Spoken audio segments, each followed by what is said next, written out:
Let's begin today's Vanguard news with the only thing that actually matters. Daiyusha's encounter cards in DZBT03. Dimensional Robo Daiyusha is your typical D-series starter that will make you go watch episode 82 and 86 of the original anime series. Dimensional Robo Daiylander, when placed on Vanguard, lets you add up to one base card from your deck. And when it's placed on rearguard from your soul by your card's ability, your Vanguard gets 5k power if you have a grade 3 or higher Daiyusha Vanguard. B heroes are confirmed to be part of Daiyusha's lore considering the deck uses a base card.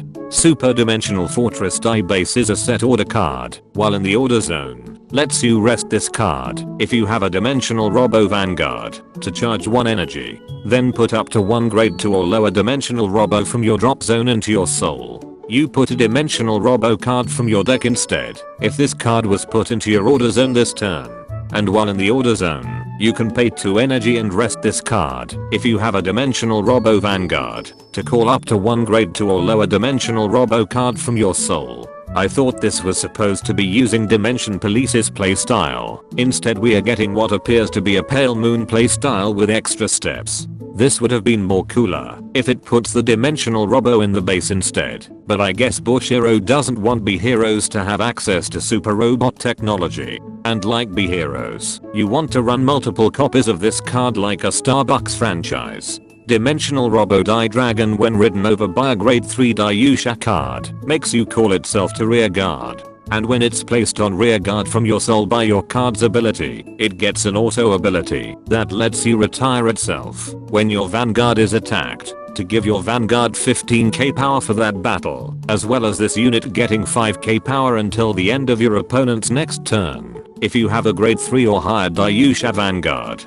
So this is just the deck's version of Steam Fighter Argandia, but requires to be purged from Daiyusha Soul to work, because Bushiro wants Daiyusha players to have a workaround against Vaga's anti-intercept and front row field wipe.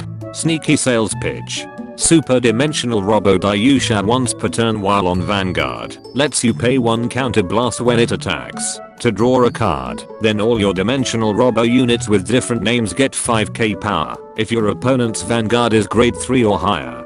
And once per turn while on Vanguard, you can put a card in hand into your soul at the end of the battle this unit attacked to stand itself, but loses 2 drive checks. Then you can bind Daiyusha from your soul if you Persona Road this turn and don't have another copy of Daiyusha in your bind zone to get an extra drive check.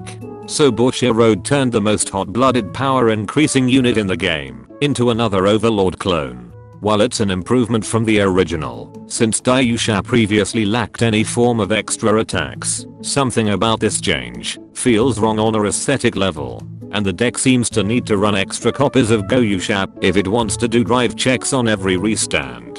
It's either that, or play in fear that Seraph Pure Light can impound your only copy. Dimensional Robo Dai battles once per turn, while in your soul, lets you put a card in your hand into your soul if your Vanguard is Dai Dragon, while your opponent's Vanguard is grade 2 or higher and your soul has Daiyusha Daiylander and Dai Mariner to ride Daiyusha from your eye deck.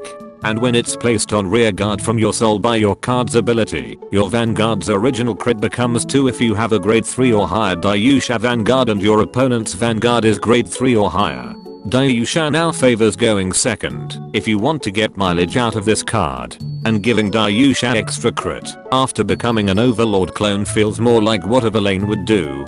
Are we sure this isn't reverse Daiyusha? Dimension Robo Dai Mariner, when discarded during your turn, lets you put it into your soul, and when it's placed on rearguard from your soul by your card's ability, it gets 2k power and your opponent cannot intercept this turn if you have a grade 3 or higher Daiyusha Vanguard. So I'm guessing Daiyusha doesn't want you to run Panspermia and especially Habitable Zone because you want to stack your soul higher than Luquia's win rate. Finally, Super Dimensional Robo Dai Lady, when placed on rearguard, lets you pay 1 counter blast if you have a Dimensional Robo Vanguard to add up to 1 base card from your deck. And while on rearguard, she gets 10k power when she attacks a grade 3 or higher unit, while you have 2 or more base cards in your order zone. My earlier remarks about the deck wanting to have more franchises got proven right. B heroes can even scout her for an easy 20k waifu, pun very intended. And that concludes this Vanguard news without the bullshit. Special thanks to my Patreon members for continuing to support my content creation. Be sure to subscribe and let me know in the comments how many weebs suddenly started to shout justice at your locals.